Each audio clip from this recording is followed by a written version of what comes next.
Sexta-feira é dia de Black Friday. Já virou tradição no comércio mais essa data de promoções para alavancar as vendas. Muitos consumidores esperam a data para conseguir preços melhores. Muitas compras são feitas pela internet. Então, nessa semana, aumenta o número de vendas, mas também aumentam alguns problemas. Para tirar algumas dúvidas, eu recebo aqui no estúdio o advogado Frederico Glitz, que é especialista em direito do consumidor. Boa noite, Frederico. Seja bem-vindo. Obrigado. Explica para a gente, então, o que o consumidor deve prestar atenção antes de ir às compras. Ele deve fazer uma pesquisa bem extensa, porque o que acontece é que algumas vezes a publicidade aqui dá a entender que há uma promoção, mas que de fato o preço não é promocional. Então, uma dica para ele é buscar na internet. Existem vários buscadores, você vai lá ter uma sequência, quase um gráfico de qual é o preço e como ele variou. E aí, com certeza, ele vai saber se aquele preço é promocional ou não. E ele pode fazer essa pesquisa pela internet, mesmo querendo comprar presencialmente? Sim, faria antes até mais da compra, e aí consultaria o site, eventualmente. Existem também preços diferentes em lojas físicas e sites, então ele pode fazer uma pesquisa um pouco mais ampla, não só da promoção, mas também para saber qual é o fornecedor com o melhor preço. E às vezes ele vai até a loja, chega lá e o preço pela internet é melhor. Pode comprar pela internet daí. Claro. E aí ele tem que só prestar uma atenção, né? Porque algumas vezes as lojas servem quase como um showroom, quase como uma demonstração. E você vai até a loja simplesmente para fazer uma compra pela internet. E por que tem essa diferença e é importante? Porque, por exemplo, quando a compra é feita fora da loja, o consumidor tem o direito de se arrepender 7 dias depois da entrega. Quando ele compra na loja, esse princípio, essa defesa, ele não vai ter. O que ele vai ter que se assegurar, então, é se ele pode fazer, por exemplo, uma troca. Normalmente o lojista enfatiza isso, pode ser trocado em 30 dias. Isto não é um direito que sai da lei, mas sim ali da garantia que é dada ao consumidor pelo fornecedor. Então a pessoa saiu sexta-feira para fazer as compras da Black Friday presencialmente. Na dúvida, pergunta, posso trocar depois? Qual é o prazo? Perfeito. Perguntar é ótimo, mas se der para conseguir aquele impresso na nota fiscal algumas vezes, no cupom de compra, porque ali você tem uma prova de que aquela condição existe naquele contrato, naquela compra que você fez. Em caso de algum problema com o próprio produto, ela percebe em casa que veio com algum problema, ela tem algum comprovante. Então é importante que as pessoas guardem sim a nota fiscal. Perfeito. A nota fiscal é obrigação do fornecedor, ele precisa emitir, e ela serve então também como essa prova da aquisição, da data da aquisição e das condições que foram feitas.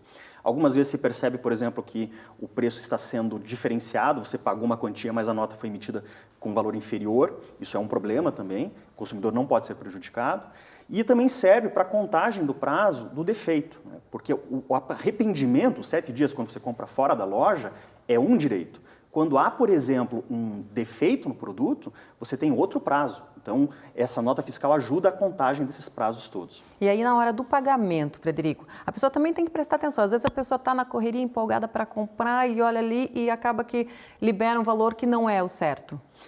Existem aí 2 cuidados que são bem importantes. O primeiro é verificar o preço. Aquele preço é de fato promocional? Algumas vezes, principalmente na internet, são agregados depois, no final da compra, seguros não obrigatórios, frete, valores que acabam fazendo com que aquele preço não vale a pena. Então, esse é um cuidado que tem que ter. Na hora do pagamento, existe um golpe, né, o golpe da máquina, que você acaba digitando a autorização quando não enxerga ali mesmo o preço, não confirma, então tem que confirmar o preço também. Mas quando faz, por exemplo, pela internet, uma boa dica é a seguinte, nunca pague com Pix. Por quê? Porque o Pix, se você errou, não tem muito o que fazer. E se é uma compra por impulso, se você ainda não tem certeza que você precisa daquela mercadoria, também não vai se resolver isso com o Pix. Então, uma boa dica é colocar o pagamento no boleto para o último dia. Assim, você tem chance de, eventualmente, em se arrependendo antes de realizar a compra, cancelar o agendamento. Se você, por outro lado, prefere fazer o pagamento pelo cartão de crédito, não use o seu cartão ordinário, aquele que você usa por todo dia. Faça um daqueles eletrônicos que os aplicativos do banco permitem, justamente para uma compra única. Assim você não tem um problema, por exemplo, de uma clonagem. Então você pode fazer um cartão virtual para cada compra. Perfeito. E isso você faz direto pelo aplicativo do banco? Normalmente os bancos têm essa opção, e você pode inclusive criar ele e suspender após a compra, ou você pode usar ele reiteradamente, e desta forma você consegue controlar melhor o eventual risco de clonagem. E se a pessoa pagar com o Pix e depois perceber que foi lesada, o que ela deve fazer? Ela vai precisar comprovar para quem pagou, né? E aí eventualmente entrar em contato com quem pagou, se pagou errado, por exemplo, E essa pessoa, existe a obrigação da pessoa devolver. Se ela não conseguir na conversa, na negociação, eventualmente vai ter que se valer de outros meios, como uma denúncia na polícia, eventualmente judicialização disso. Se for uma fraude, a situação é ainda mais complicada, porque com certeza essa pessoa não existe, você não vai localizar essa pessoa. E o que vai restar ao consumidor é provavelmente fazer a denúncia na polícia, fazer denúncia no Ministério Público Especializado, justamente para que outros consumidores não caiam nesse mesmo golpe, mas haverá uma grande dificuldade para ele se ressarcir desses valores. E, eventualmente, se ele localizar a pessoa que ficou com esse dinheiro, provavelmente ele vai ter que judicializar essa questão, que também não é recomendado. E aí, na compra presencial, ele guarda o cupom fiscal. Na virtual, o que é importante que a pessoa guarde, que ela faça print? Ela vai ter o pedido. O pedido normalmente vem em formato de compra, ele pode guardar essa informação. Também, na sequência, já é emitida uma nota fiscal. Então, todas essas confirmações por e-mail, por mensagens, enfim, ele deve guardar e também, claro, a nota fiscal que vai chegar na sequência. E aí, com todos esses documentos, busca aí o advogado, o Ministério Público. Exato. Caso, por exemplo, vamos imaginar que ele compre algo que venha errado e a loja, por exemplo, não queira trocar, o fabricante não queira trocar, enfim, ele pode se valer também do SAC, né, do Serviço de Atendimento ao Consumidor, do próprio fabricante, do próprio lojista, mas pode também se valer do consumidor.gov.br, que é uma plataforma promovida pelo PROCON aqui no Paraná, e com a ideia de fazer aproximação entre o fornecedor e o consumidor. Isso também facilita a negociação direta, facilita a solução do problema de forma direta. Também é uma boa dica.